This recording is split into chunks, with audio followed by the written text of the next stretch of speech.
Kama kawaida, hii ni Mshaki News TV ambayo inawaletea habari kutoka sehemu mbalimbali, habari ambazo mlikuwa mkizitaka, habari moto moto, habari zile ambazo mlikuwa mkitarajia kuzisikiza. Ni muda mzuri ambao tutaongelea kuhusu mambo tofauti ambayo yanaendelea, changamoto gani ambazo zinasikika kutoka sehemu mbalimbali. Ndani ya studio za Mshaki News TV, mimi ni Pascal Muindo kwenye mic. Tutaongelea basi kuhusu mabadiliko ambayo yameonekana kati ya uongozi wa polisi wa nchi ya demokrasia ya Kongo, nchi ya Jamhuri ya Kidemokrasia ya Kongo. Tutaongelea kuhusu mapigano ambayo yameendelea kuripotiwa sehemu za Walikale.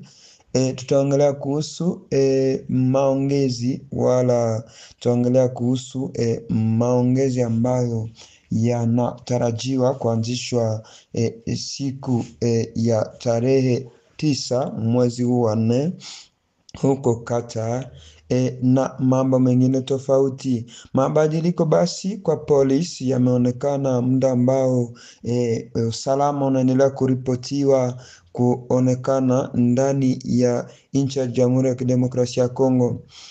Tutaanza na Joseph Alimasi Biganangwa, yeye ambaye sasa ametajwa kuwa mkuu wa polisi wa province ya Kongo Central. Anaitwa Joseph Alimasi Biganangwa, yeye ndiye ametiwa kuwa msimamizi wa polisi ama mkuu wa polisi, kamanda wa polisi wa province ya Kongo Central. Tunakuwa na Albert Hamisi Nyembo, naye ametajwa kuwa mwongozi ama commissaire provincial wa polisi ya Lualaba. Province ya Lualaba inasimamiwa na Albert Hamisi Nyembo. Leo Basa Isaka, commissaire provincial wa polisi huko sehemu za Maniema. Tunakuwa na Muhula Mwenze anaye anakuwa commissaire wa polisi huko kwa province ya Maindombe. Nzala Ebola Tab, commissaire provincial wa province ya Lomami. Tunakuwa na Angel Yangonga Kasonga, naye anakuwa commissaire provincial wa police huko kwenye province ya Kwilu. Tunakuwa na Narcisse Mutebe Kashad, naye anakuwa nome ama ameteuliwa kuwa commissaire provincial wa police huko kwenye province ya Kwango. Tunakuwa na Flor Mandembe, naye ameteuliwa kuwa mkuu wa polisi huko kwa province ya Sud Kivu. Tunakuwa Lukesu Lembi Francis, na amechaguliwa kuwa commissaire provincial wa police huko maeneo za province maeneo ya Mongala. Tunakuwa na Christian Kongolo Kambale, naye ameteuliwa kuwa commissaire wa police huko sehemu za Nord Ubangi. Tunakuwa na Wasongolo Ngana, na amechaguliwa kuwa commissaire provincial wa province ya Sud Ubangi. Tunakuwa na Alisa aliyekuwa akisikika akiongoza polisi sehemu za Nord Kivu, amechaguliwa naye kuwa msimamizi wa polisi huko kwenye province ya Sankuru. Tunakuwa na John Chambwine wa Mihigo, na anakuwa commissaire provincial wa police huko Tanganyika. Tunakuwa na Jean Yves Mukaya, naye anachaguliwa kuwa chef wa police ama kamanda wa police, commissaire provincial wa police wa province ya Chwapa. Tunakuwa na Maniak Kabeya, naye amechaguliwa kuwa commissaire provincial wa police ndani ya province ya Chopo.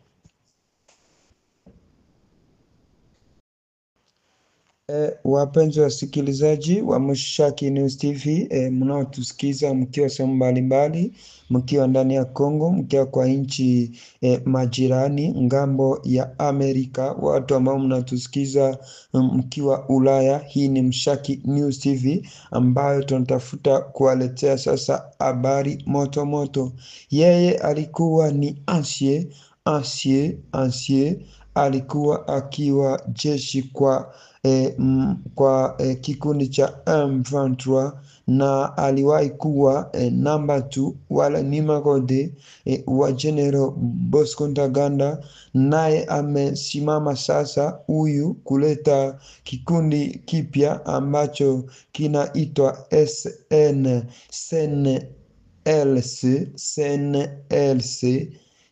CNLC asigle. Yeye anaitwa Innocent Kaina.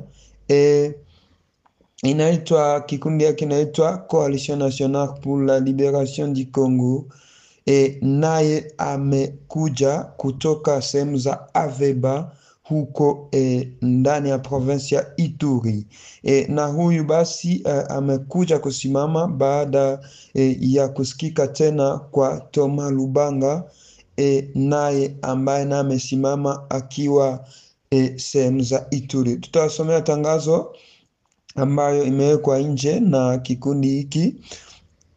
Communiqué officiel numéro 001 CNLC EMG/2025 du 30 mars 2025 relative à la création du mouvement politico-militaire Coalition Nationale pour la Libération du Congo CNLC, et vit la Constitution de la République démocratique du Congo telle que modifiée et complétée à ce jour, vit le contenu de l'art 64 de la Constitution de la République démocratique du Congo, vit l'acte constitutif de la Coalition nationale pour la libération du Congo, CNLC, spécialement en son article 2.4, vit le procès verbal du Conseil de la Coalition nationale pour la libération du Congo, CNLC,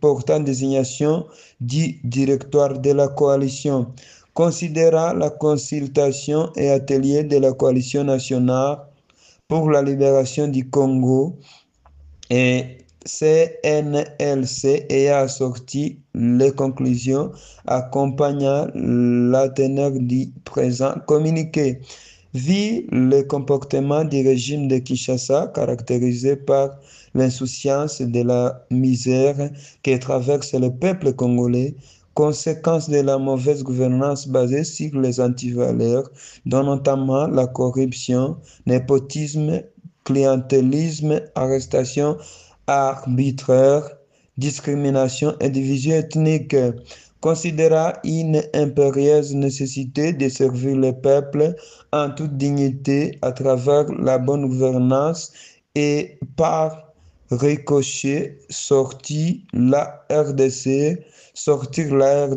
du gouffre qui ne dit pas son nom occasionné par la classe politique égoïste, considérant que tous les citoyens sont égaux dans la diversité et c'est conformément aux principes universels en général à la constitution de la RDC particulier, vit l'urgence et information publique ce qui suit, et créer un mouvement politico-militaire dénommé Coalition nationale pour la libération du Congo, CNLC en sigle. Ce mouvement a sa branche militaire dénommée Force nationale pour la libération du Congo, FNLC en sigle.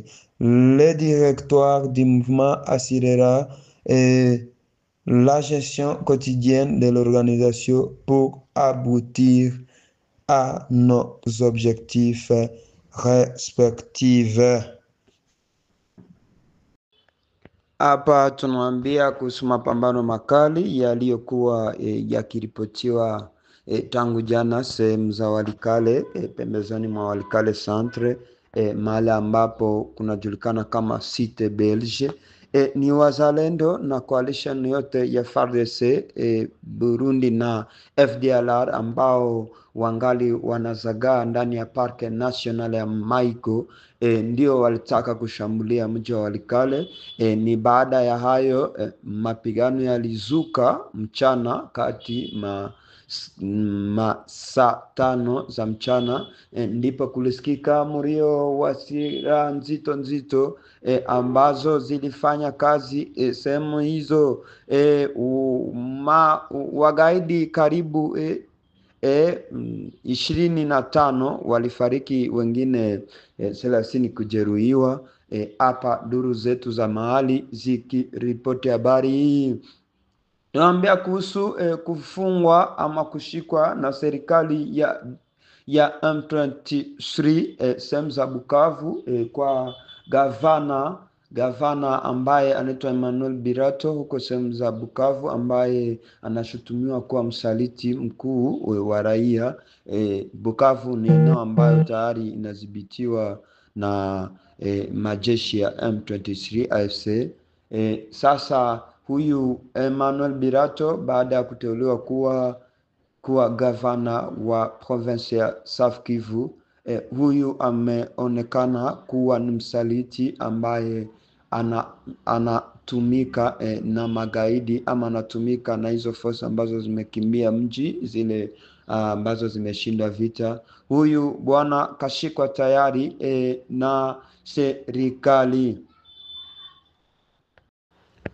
Maandamano ya raia sehemu za Kasindi kwa mtaa wa Beni. Maandamano haya yamezuka hiyo jana baada ya raia wote kusema kwamba wanasapoti majeshi ya UPDF ambayo yanaonekana mahali hapo ndani ya msako ambao unaitwa Usuja, ambao wanaungana tayari na FARDC. Lakini kumekuwa kutosikilizana ama kutoelewana kati ya majeshi ya UPDF na majeshi ya FARDC baada ya maneno makali ambayo yamenenwa na General Ichaligonza kuhusu kamanda general wa UPDF General Muhoozi Kainerugaba, ambaye alisema kwamba yeye ni tayari kabisa kurahisisha kushikwa kwa mji wa Kisangani. Raia wa Beni wamesema kwamba hiyo jana walifanya maandamano hayo ili kukataa kutosikilizana kwa majeshi hayo, sababu wanashukuru sana jeshi la UPDF kwa kazi ambayo wanaifanya ya kuwasaka magaidi wa Kodeko na ADF Nalu. Tukizungumzia tu habari za usalama, tutawaambia kwamba sehemu za Ufamando ya pili kunaendelea kusakwa wazalendo ambao wamebaki wakijipenyeza polepole ndani ya milima ili tena kuonekana kupora mali za raia. Hapa M23 ambaye inadhibiti maeneo hayo mpaka sehemu za Chambucha.